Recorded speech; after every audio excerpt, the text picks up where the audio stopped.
네, 보르부드루 78, 79, 80 하겠습니다.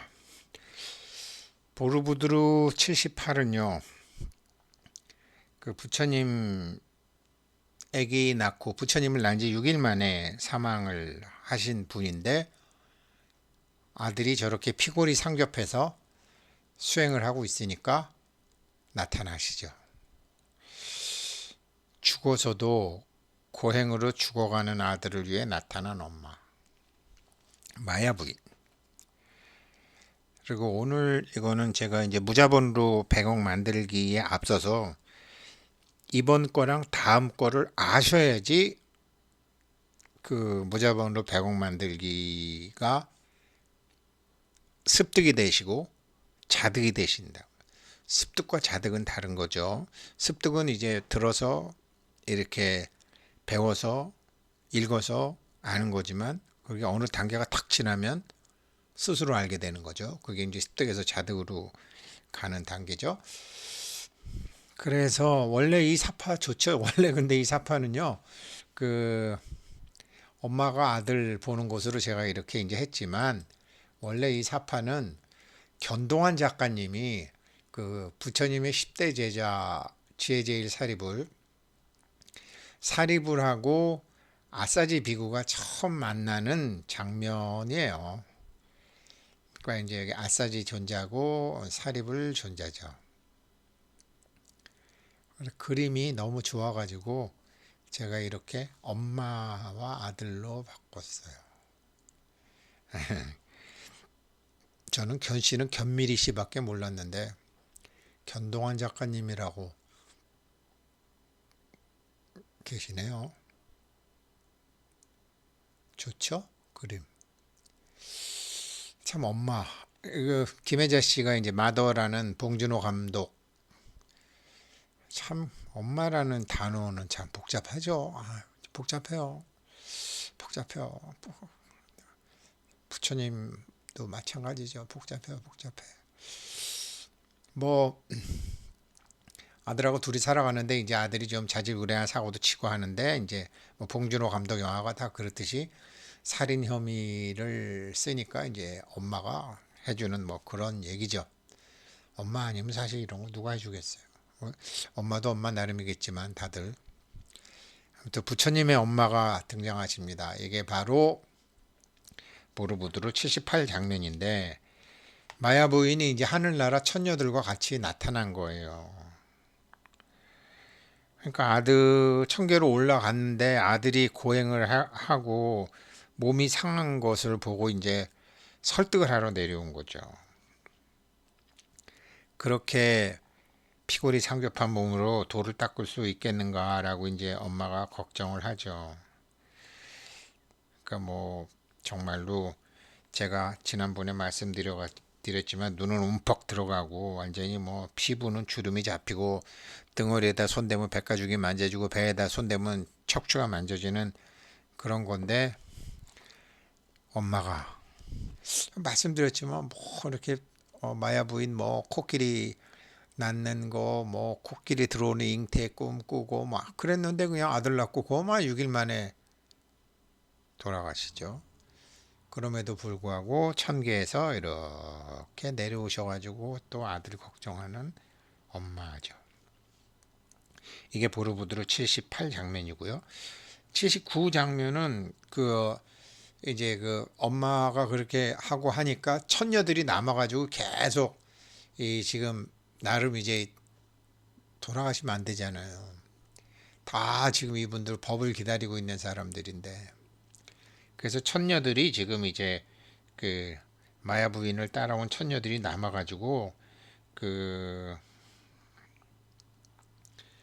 그 뭐 용신, 천신, 뭐 용녀 이런 사람들이 남아가지고 다 이제 부처님을 지키고 있는 그런 장면이에요. 숲에서 나무는 숲이고요. 79, 78이 엄마와 처녀들, 79는 이제 79는 손이 좀 이렇게 78은 손이 좀 뭉개졌지만 여기서 엄마의 마야 부인. 엄마는 하늘나라에서 바빴나 봐요. 이렇게 또 처녀들을 남겨두고 용왕도 남겨두고 그러고서 이제 간 거죠. 그리고 이제 그리고 80 장면에서는 이 천계의 천인들이 이제 태자한테 야 정말 대단하십니다. 대단하십니다 하면서 그 이제 그 부처님한테 이렇게 하고 있는 거죠. 그런데요. 부처님이 이제 세 번째 스승한테도 뭔가 지금 칠선정, 팔선정 정말 비상, 비비상, 처천까지 다 갔는데도 마음에 뭐가 안 되는 거예요. 이게 굉장히 중요한 가르침이 있어서 이번 거랑 다음 거를 하셔야지. 지금 80이잖아요. 80 장면인데, 아니 78, 79, 80, 81 장면에서 이제 81 장면에서 바뀌어요. 부처님이 바뀌는데 이게 어떻게 되는 거냐면 부처님이 이제 박가범 첫 스승, 그 다음에 알랄라깔라마 세 번째 우타카 이 세 명한테 뭔가 얻지를 못했어요. 뭔가 얻지를 못했어요. 갈증이 있는 거예요. 근데 지금 갈증이 있고 고파요. 근데 뭐를 먹어야 될지 모르는 거예요. 그런 상태에서 6년을 수행하시는 거예요. 막 몸을 정말로 그렇게 막 안 먹고 그렇게 하시면서 지금 육체가 진실이 아니라고 하니까 몸을 뭉개는 수행을 하시는 건데 알랄라 깔라마하고 우타카한테 배운 게 있어요. 공간을 초월하는 거를 배워요. 이 육신 말고 법신으로 온 우주를 꽉 채울 만한 법신이 있다라는 걸 배워요. 이게 일미진중 함시방 아니에요? 일미진중 함시방으로 다 되는 거예요. 공간을 초월하는 거를 이 스승들한테 사마타를 통해서 배웁니다. 멈추는 것으로 7개 차크라가 그냥 쫙 열리는 것까지 다 해요. 그걸 배워요. 이게 이제 과학적으로 얘기해서 지구라는 게 시공간 속으로 이렇게 아인슈타인이 이렇게 얘기한 거죠. 지구라는 게 어떤 중력 때문에 시간과 공간이 이 무게 때문에 같이 빨려 들어온 것이다. 이렇게 보는 거죠. 그러니까 사람의 육신과 우주의 법신이 다 연결이 되어 있는 거죠. 그거 일미진중 함시방 이거를 사사무예 몸도 물질이고 우주도 물질이니까요. 이렇게 이제 되는 거죠. 이거를 첫 번째 스승하고 두 번째 스승한테 배우긴 배웁니다. 그런데 시간을 초월하지 못하시는 거예요. 이거를 못 배운 거예요. 공간 초월하는 거는 세 명의 스승한테 배웠는데 시간을 초월하는 거는 못 배우신 거예요. 왜 그러냐면 몸이 유한하잖아요. 태어남이 있고 죽음이 있잖아요. 그래서 부처님이 시간을 초월하는 거를 왜 그러냐면 생로병사를 어렸을 때부터 봤거든요. 죽어서 화장장에서 사람이 죽는 걸 봤거든요. 늙는 것도 봤고 죽는 것도 봤다고요. 생사를 넘어서는 가르침을 알고 싶었는데 그걸 못한 거죠. 시간 초월, 일념 즉시 무량겁을 확인을 못하신 거예요. 이게 부처님이시거든요. 그래서 인간은 이렇게 참 시계는 자꾸 가는데 이렇게 가는 이런 모습인 거죠. 타임 앤 스페이스 시공간 유튜브에 보니까 묘한 음악만 촥 나와 시계가 촥촥촥촥 시간을 초월하는 것은 거기 누구 없어 하는 거죠. 그런데 부처님께서 결국 시간을 초월하는 것을 스스로 깨달으시게 됩니다. 시간을 깨달으시고 난 시간을 초월하는 것을 깨닫기 위해서 부처님께서 그걸 초월하시고 난 다음에 야 이거를 내가 만났던 세 명의 쟁쟁한 스승들도 이거를 모르는데 이거를 어떻게 내가 중생들한테 가르쳐 준다는 말이냐 라고 고민을 많이 하세요. 그래서 다섯 비구 만났을 때도 사성제하고 팔정도를 먼저 가르쳐요. 그런데 시간을 뛰어넘기 위해서 부처님께서 가르치시는 게 12연기입니다. 그래서 부처님은 연기법을 깨달았다고 하시는 거예요. 왜 그러냐면 12연기의 끄트머리에 노사, 늙어 죽음이 있잖아요. 근데 12연기의 처음은 뭐죠? 무명이거든요. 밝지 않다라는 거죠. 자기 존재의 실상을 모른다라는 거죠. 자기 존재의 실상을 모르는 상태에서 죽음이 있는 거구나. 존재의 실상을 알게 되면 죽음을 초월하는 거죠. 시간을 초월하는 거죠. 그래서 죽음이라는 것도 육체의 앵글로 봤을 때 그러는 거지. 아니 죽으면 아무것도 없는 줄 알았는데 죽었다가 살아난 사람들 많잖아요. 죽으면 아무것도 없는 줄 알았는데 자기 죽은 시체도 보이고 자기 애들이 웃는 것도 보이고 재산 갖고 싸우는 것도 보이고 다 보인단 말이죠. 몸만 없어지지 나는 그대로 있네. 죽은 사람들은 이제 그렇게 아는 거죠. 그래서 거기서 존재의 실상이라는 게 나오죠. 그리고 몸은 거기서 환생이라는 개념이 나오고 거기서 윤회라는 개념이 나오고 거기서 서원이라는 개념이 나와요.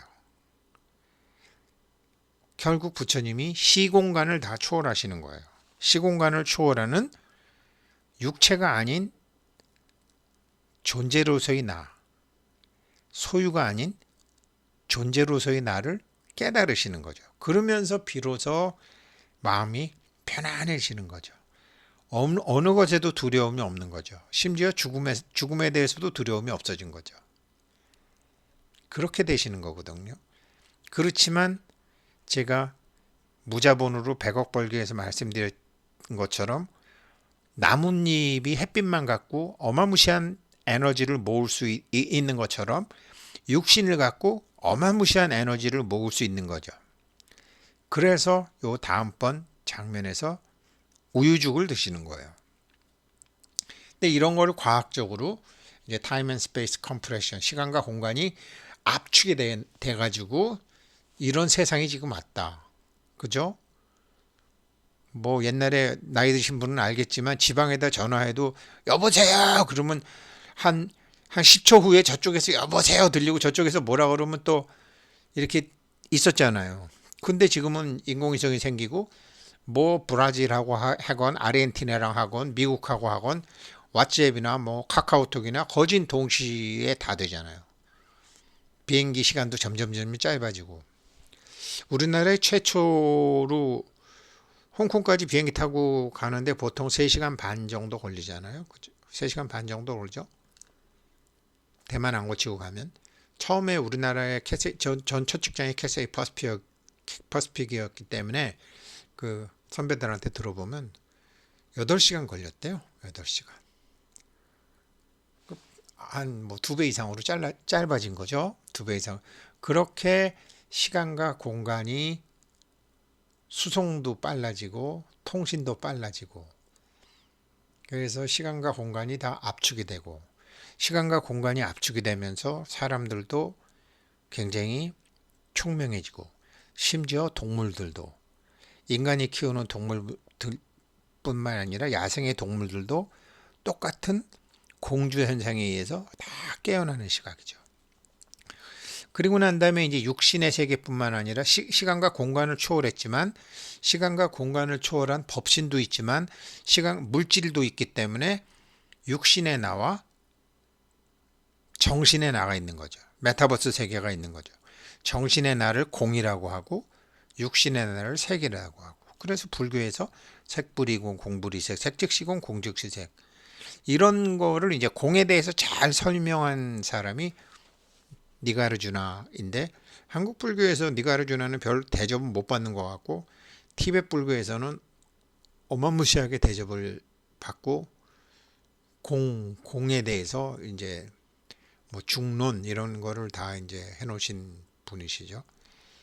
그렇게 발전되는 거죠. 그래서 부처님이 이거 다음에 몸의 소중함을 아시고 난 다음에 몸은